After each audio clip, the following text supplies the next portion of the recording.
Good afternoon, everyone. I'd like to call the Corporate Services Committee meeting of September the 15th to order.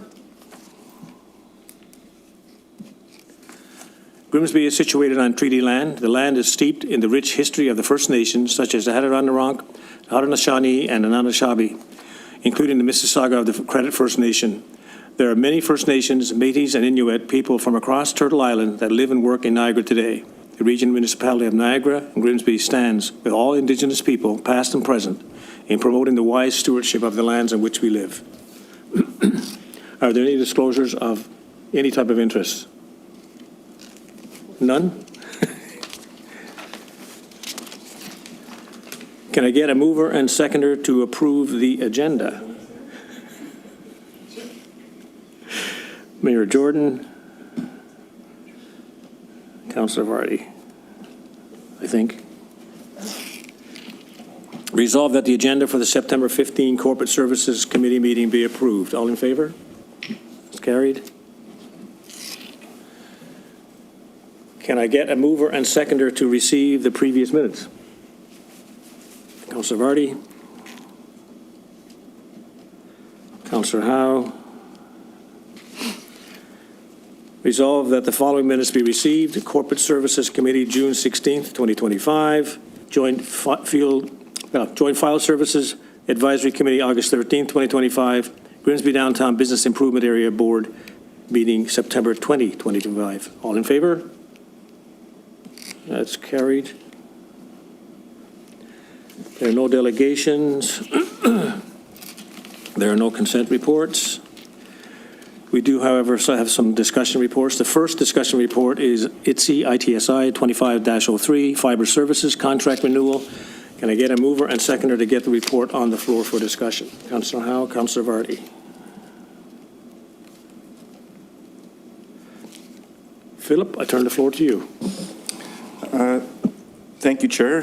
Through you, before committee this afternoon is a report outlining the renewal of the town's fiber optic services contract through our provider, which is NRBN. The new contract includes expanded services and introduces new redundancies for the corporate network, and it also comes with a 4% increase. Along the lines of cost, it does include some cost control, where the costs are fixed for 5 years, so we're going to be paying 2025 rates in 2030. The new contract provides fiber services to the existing 6 town facilities, plus expands service to Southwark Park, and increases capacity of the network at Grimsby Museum. The contract also adds 2 new redundancies, which we don't have today. It includes a new redundant internet circuit for Fire Station 2. So if the existing circuit goes down here, we can relocate up there. That's not something we have today, and it's part of the town's business continuity plan to ensure that we can always do business. And it also extends the town's network to a secondary NRBN hub. That just means right now all town facilities go back to NRBN Grimsby. So if that site gets taken out, it's right near the railway corridor, rail corridor. If it gets taken out, the town's network is down. We've now added, this contract adds the secondary hub of Welland, so Fire Station 2 will be serviced out of Welland's and NRBN's Welland site. So that's an extra redundancy there as well. I'd be happy to take any questions. Councillor Vardy. The note says that, through you, Chair, excuse me, the note says that it's providing us with internet access at Southwark Park and Fire Station 2. Do we not have internet there at Fire Station 2 before, or is it just now it's fiber optic? Excellent question for clarity. The way the existing contract works is all of internet access comes down to Town Hall through the main data center here and then out. So up at Southward or any other site, Fire Station 1, Fire Station 2, all their traffic comes back here and then out to the internet. This new contract adds another circuit out at Fire Station 2 where I can redirect all traffic. Instead of coming down here to the data center, we can redirect it up to Fire Station 2 and out. Okay. So Southward, instead of coming down to Town Hall, would go out to Fire Station 2. So would that make it faster in the event of an emergency service had to be undertaken? Strictly speaking, no, it's not going to improve our speed or our bandwidth. We have a lot of bandwidth. We don't utilize all of it. We utilize maybe 15%. So there's a lot of capacity to grow for that, but it wouldn't make it faster per se. It would just add another path to get out. Okay. The benefit would be if we had a disaster here where our main data center is offline, let's say a fire, a flood, something, we can relocate staff up at Fire Station 2 and continue to provide municipal services. Thank you. No. Any other questions, comments? This is good news. I'm assuming that what you're saying is that rather than have this, we now don't have just that one link back and forth. We have a continuous loop to ensure that if something gets cut on one end, it just automatically resorts to the other. Yes? That way we have a continuous internet loop. Yes, through the chair, that is correct. When we're speaking about internet access, there will be that redundancy. It's not a full redundancy in the sense of if there's an interruption, network interruption, let's say at another location like the operations center, those staff would be down. The only thing that's redundant here is the internet service. We're building a better level of redundancy, not full redundancy, because it gets really costly the more. So it's just internet services we're talking about? Yes, correct. Okay. Do we have any intentions of addressing the other as well at some point?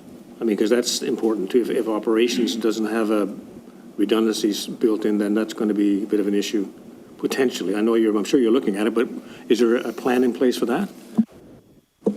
Those extra services would require extra circuits at all those facilities. We are planning to do that for Town Hall, where if NRBN is down, we can go on to another provider. We're going to do that for our core sites. Town Hall is planned, and I already got quotes for that.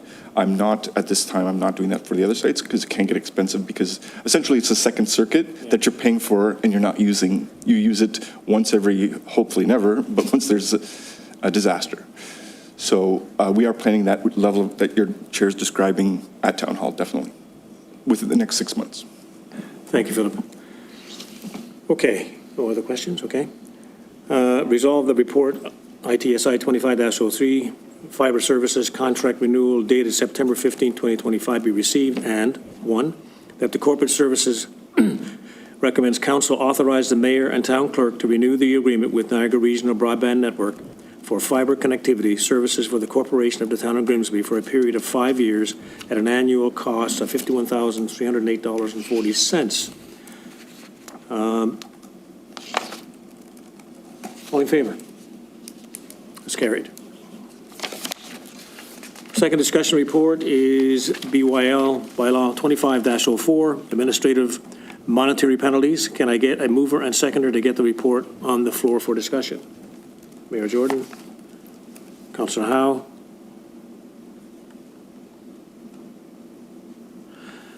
Henry, over to you. Thank you. Through you, the chair. This afternoon in front of you, you have a report for administrative monetary penalties. So the purpose of this report is to strengthen our current AMP system and enhance our customer service. That is the ultimate goal of the administrative monetary penalty bylaw. So just kind of give you some background on the AMPS bylaw. The Law Commission of Ontario recommends that municipalities adopt the AMPS program to ensure that charges laid through the municipality are taken out of the court system, and then given that provincial and criminal matters are given priority over municipal matters anyway.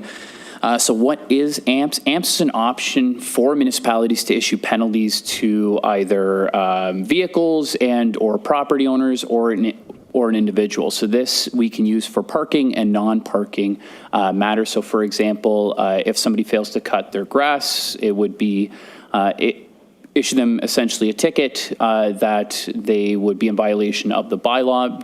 Just note that this does not change how we currently operate within municipal law enforcement. Our goal is always to achieve compliance.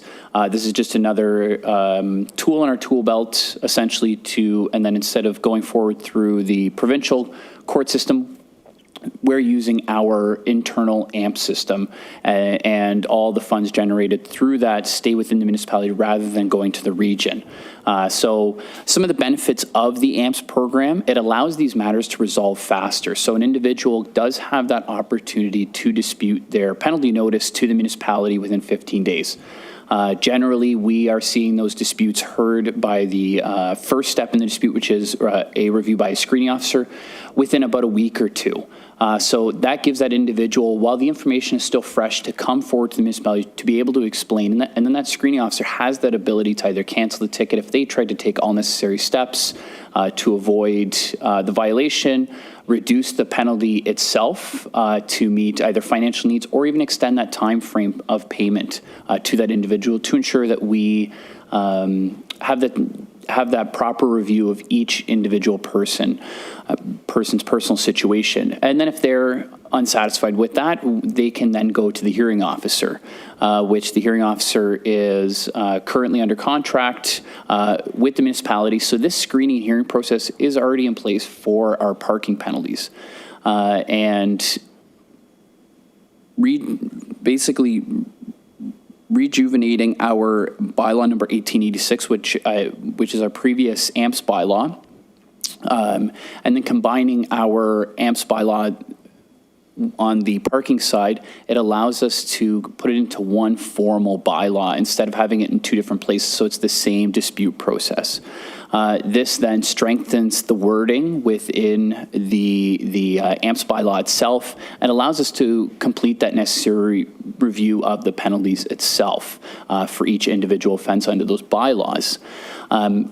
Now getting into the offense side of the penalties, we did implement what's called a tiered system within there. So if an individual does reoffend, their penalty does double if they recommit the same offense within 6 months. So this is only for non-parking matters. So parking matters, they're going to stay the same. They're the same penalty, even if you reoffend.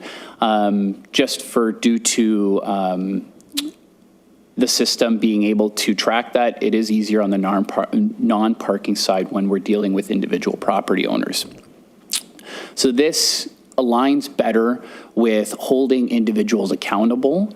So for that individual that does the one-time offense and maybe they forget to comply by the deadline, it's not punitive to them, but the individual that keeps reoffending in the municipality, which we do have quite a few, it allows us to take that step up to ensure that we can deter them from violating our bylaws in the future. That's essentially what this bylaw is for.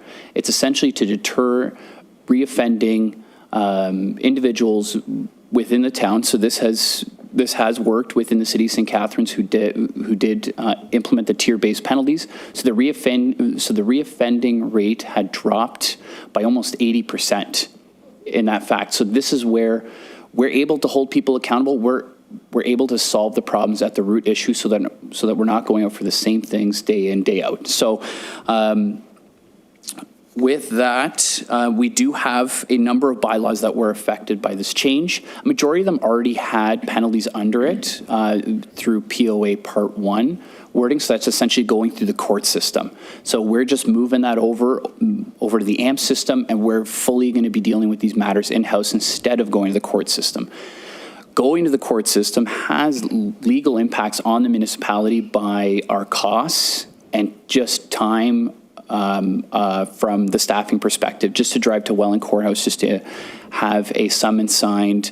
This overall will save on legal costs, it'll save on staff time, and there is no financial impact on approving the AMPS bylaw. We already have the appeals process in place, we already have the staffing in place, and we're currently working on our software upgrades to have a better system in place for the to track our AMPS penalties, which has already been approved through a capital projects.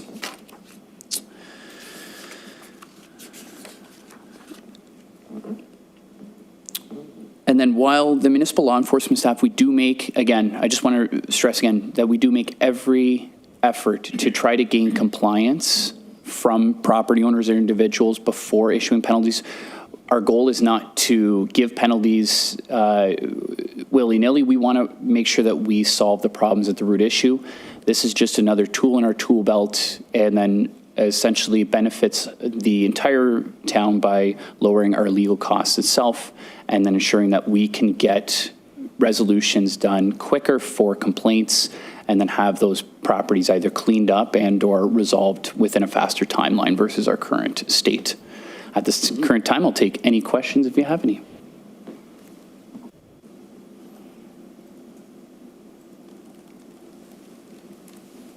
None? Wow. Quite comprehensive, I got to say. So everything, so all the, where before we were going outside the town to resolve some of these things, we can do them all in-house now, based on what's in this report? Through the chair, that's correct. So we won't have to go drive to Welland and then fill out these massive paperwork, essentially paperwork packages for the Welland POA courthouse. We can deal with everything internally. We don't have to leave the municipality. We can deal with the disputes. We can deal with the appeals internally. And an individual doesn't need to have legal representation at these screenings hearings. They can essentially, it's an informal process for them to just basically explain what they're going through, and it gives us more ability in-house to have these situations resolved faster rather than going through the formal court system. That's good news. So we are now more in control of all those bylaws here, which is great, fantastic. So there's a cost saving, obviously, and it's much more efficient. So, well done, thank you very much. Okay. Resolve that report, BYL 25-04, administrative monetary penalties, September 15, 2025, be received, and that the Corporate Services Committee recommends council approve the bylaws attached as Appendix A and Appendix B. All in favor? Councillor Howe? Was carried, sorry. Third discussion report is TC 25-14, council and committee dissolution. Can I get a mover and seconder to get the report on the floor for discussion? Councillor Vardy? Councillor Howe? Victoria, over to you. Hi, thanks. Through the chair. So this report is about our advisory and standing committees of council. We have an amazing group of volunteers along with our council that sit on our committees and boards, and we're looking to ensure that their experience and feedback is captured in 2026 when we transition to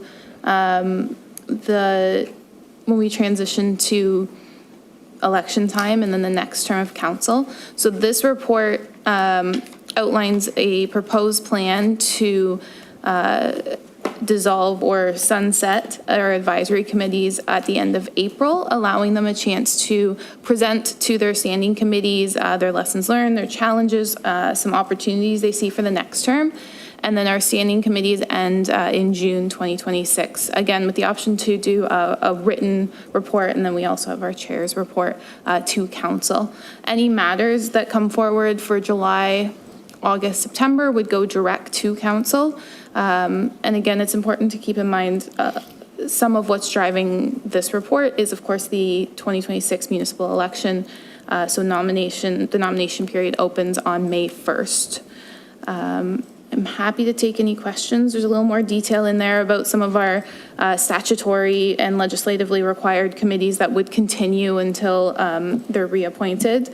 And then also there is a recommendation in here to hold an appreciation event in April of next year for our volunteers who have done a lot of work for our town and for the community. So. Any questions? Councillor Howe? Thank you, Chair, and through you, Chair. Tori, excuse me. On the, as we wind down a standing committee and we talk about recommendations or kind of an overview of what's transpired, with the recommendations, and that would entail, it should be, the entire committee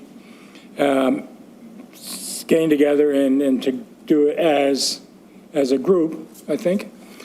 Would it be possible, or would it be an idea if there was somebody from the clerk's office, if we did that meeting in a structured manner and something, just to say, wait a minute, no, you kind of out of line there, stay inside the parameters, because we could get off, look at me, you could get off the rails pretty quick. So we could, I think it's a really important step in it to do it, but I think it needs to be done with an adult in the room. Is that a nice way to say it? Probably. Through the chair. Yes, the intention of any committee, whether it's an advisory committee or a standing committee, to provide their feedback would be done in a formal meeting. You can't meet outside when you have quorum and then discuss committee business. So we would be looking, we staggered this purposely so that we would have enough time. So once we send out this information to the advisory and standing committees, I would suggest sort of the March, April meetings are when you would start, this would likely be one of the only items on most of those agendas for the advisory committees, to put together a list of recommendations, to maybe put together some thoughts for the next term, and then we'll have Noah or Katie there to summarize everything, and then they can take that. We'd be looking to the committee to provide the content of that, of what that presentation or report looks like, but the clerk staff are here to support that. And You have a follow-up? If I, go ahead. Follow-up, go ahead. Through you, Chair. Tori, we talk in here about governance and setup and committee structure for the next term of council. Now, and it refers to CAO and mayor.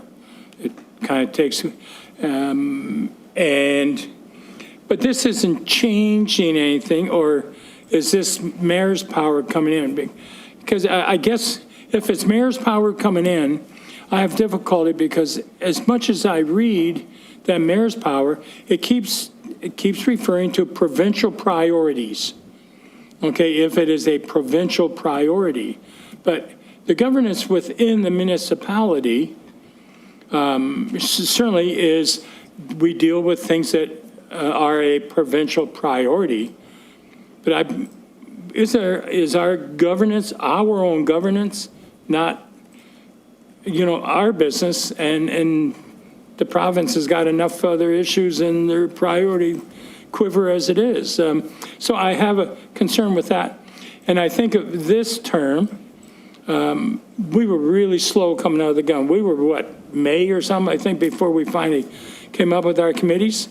We can't do that. For whoever is in next, the next group, they need to be able to come out of the gate quicker and with structure and with knowing where they are. So that's my feeling. As I said, I don't think it's a provincial priority how we structure ourselves. So, response? through the chair, so it actually ties a little bit into a memo later on the agenda about remuneration for committees. So in there, it does highlight that the Municipal Act under the Strong Mayor section, so 284.7 and 284.8, the mayor has the authority to establish or dissolve committees, appoint chairs and vice chairs of committee and boards, and assign functions to committees.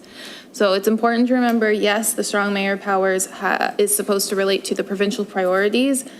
In addition, there are other clauses in there like committees, like CAO, like reorg structures. So it is up to the mayor to determine the governance structure for the next term of council. Another follow-up? One more. Okay. One more? Okay. Suppose, and Mayor, with all due respect, I have no idea what your plans are. Yeah, but what happens if somebody who doesn't know squat, gets elected mayor? And then all of a sudden that person's supposed to be doing this stuff that requires a certain degree of intelligence and knowledge. So is that what we're saying? It doesn't matter if they got the title, they can do it. What a dumb bunch of, Through the Oh, wait a chair, minute. I think this is, just speaks more to why it's so important that the committees now get an opportunity to have their voice heard at the next term. We will take that information, we will summarize it for the next mayor, we will meet with that mayor and go over what each of the committees recommend. I think that's one of the most important things that this report suggests, is that we give the boards and committees time to summarize their experience so that we have an educated mayor who makes those decisions next term. Councillor Vardy. Thank you, through you, Chair. Just a suggestion that when we're collecting our feedback on the committees, that maybe we're provided with a format, so it's structured and it's the same across all committees. Through the chair, thank you. Yeah, I think for the standing committees, we're looking for a written report that would then go to council in writing, so we'll make sure that's standardized. And then for the advisories, we'll provide both a written and a presentation option to make this easy across the board. Thank you, Victoria. Yeah, when we came out of the last term into this term, we had to deal with coming from committee of the whole to committee structure. That's why it took so long for us to kickstart this council. I think we were like 6 months in before we really got started. That was a result of switching from one type of process to another. That was the reason why that happened. It may or may not happen again, I don't know. I guess one of the things more of a concern, and I'm sure we'll cover it when through the committee reports, there are so many projects that are going on within the various committees. And I fear that we may lose some momentum or may lose some of the intelligence, some of the continuity, I guess, if you will, of some of the projects and things that some of the committees are doing. So I'm assuming that should form part of the committee feedback. And I hope that'll be part of the format that Councillor Varney was talking about. So we don't miss some of those really important projects that we want to continue into the next term. And of course, we don't know what the next term will bring anyways, but hopefully that will become part of the format and very strongly noted in the format. So in terms of standing committees versus advisory committees, so are you expecting a different set of criteria or feedback from each one of them? I think you kind of are. That's kind of what I gathered from your comments. Yeah, through the chair, thank you for your initial comments. And then, yes, our advisory committees, we're looking to end a little earlier because they report to the standing committees, then the standing committees would report to council. So they'd be similar. We're looking for similar content. Usually what worked well, what projects are ongoing, where you see room for improvement, and any challenges or opportunities you see for the next term of council. We'd stick with that similar format for both advisories and standings, but we're looking to do the advisory committees first, typically in May, and then the standing committees will end in June. Victoria, good report. Going to be an interesting year. One more, Councillor Val. hey, that's how I get to learn. I get to ask. Through you, Chair, and Tori, probably for you, the dissolution of the standing committees in June. But just so to understand, we always hear about lame ducks, right? And what happens. But in fact, we are still a council. We still have these jobs. We still have the mayor's job up until October something. And if something does come up, the municipality is not without leadership. At the call of the chair, this council can be reconvened at any time, correct? Wasn't quite prepared to talk about the election this much, but through the chair, lame duck is towards the end of August. So from May until the end of August, we would continue to meet as council. All issues that would typically go to a standing committee would come direct to council. After August, whether you're in lame duck or not, council still can meet. The next term of council starts November 15th, 2026. So there are municipalities that meet even after the election with their existing council. See no further questions. Resolve that report TC 25-14, Council and Committee Dissolution dated September 15, 2025 be received, and that the Corporate Services Committee recommend Council approve the dissolution all non-statutory advisory committees in April 2026, and the dissolution of all standing committees in June 2026, with the option to present end-of-term reports as outlined in this report. All in favor? That's carried. Okay, the fourth final discussion report is TC 24-15, proclamations, flag raising, half-masting policies. Can I get a mover and seconder to get the report on the floor for discussion? Mayor Jordan. Councilor Vardy. Victoria, you're back on stage again. Go for it. Thanks. Through the chair, so first, big shout out to Noah, who combined a lot of this information and looked at other municipalities to see what they were doing. The report puts forward two policies, a proclamation policy and a flag raising and half-masting policy. We had versions of these more in a process format than anything else, so we're just looking to finalize these policies and moving forward, be able to rely on them as requests come in. If anyone has questions, I'm happy to answer them. Floor is open. Questions? Clear? No problems? Great. Resolve the report TC 25-15, proclamations, flag raising, and half-masting policies dated September 15, 2025 be received, and 1, that the Corporate Services Committee recommends Council approve the proclamations policy attached as Appendix A, and that 2, that the Corporate Services Committee recommends Council approve the flag raising and half-masting policy attached as Appendix B. All in favor? That's carried.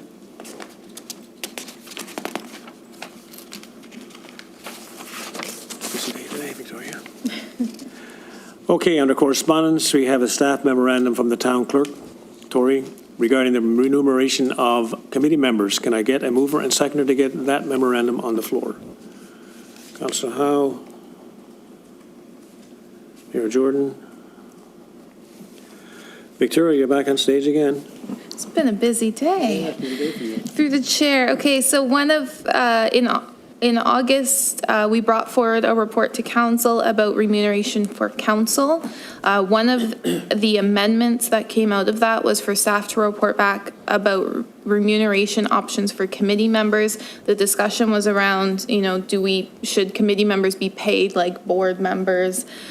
So in this report, I did clarify the intent that the way this memo was written was, 1, to explore remuneration options for members attending committees of council, and also to consider the establishment of a policy requiring members of council to sit on a minimum number of committees. I think council discussed both of those, so I wanted to make sure we covered that. I talk a little bit in the memo about our current state, that we have a longstanding history of not compensating committee or board members. The GPI board currently returns their salaries to the town, and we do not provide additional honorariums or stipends to members. We are a little unique in the fact that we have lay members on our standing committees and our advisory committees. There's not many municipalities in the province that do that. When we look across the Niagara region, in addition to our comparators that we looked at when we did council remuneration, there was a couple municipalities that provided honorariums or stipends. One was for one was for councilors and the mayor to attend committee meetings. That was $75 per meeting. A couple municipalities provided stipends to committee of adjustment members, and one provided a stipend to municipal heritage committee members. Otherwise, it was a prevailing practice that the participation in committee meetings is considered a regular duty. Committee membership requirements. Currently, no municipality in the Niagara region enforces a minimum committee participation. So, for example, saying all councillors must sit on 2 standing committees and 1 advisory committee. But I did recently meet with the area clerks, and they have indicated some interest that some of them might explore this for the next term of council. We already talked about this, but the Municipal Act under the Strong Mayors does say that the mayor has the authority to establish or dissolve committees, appoint the chairs, and assign functions. So at this time, it would be premature to proceed either way with either option. If there is an interest in pursuing honorariums or stipends, it should be recommended to the 2027 budget process.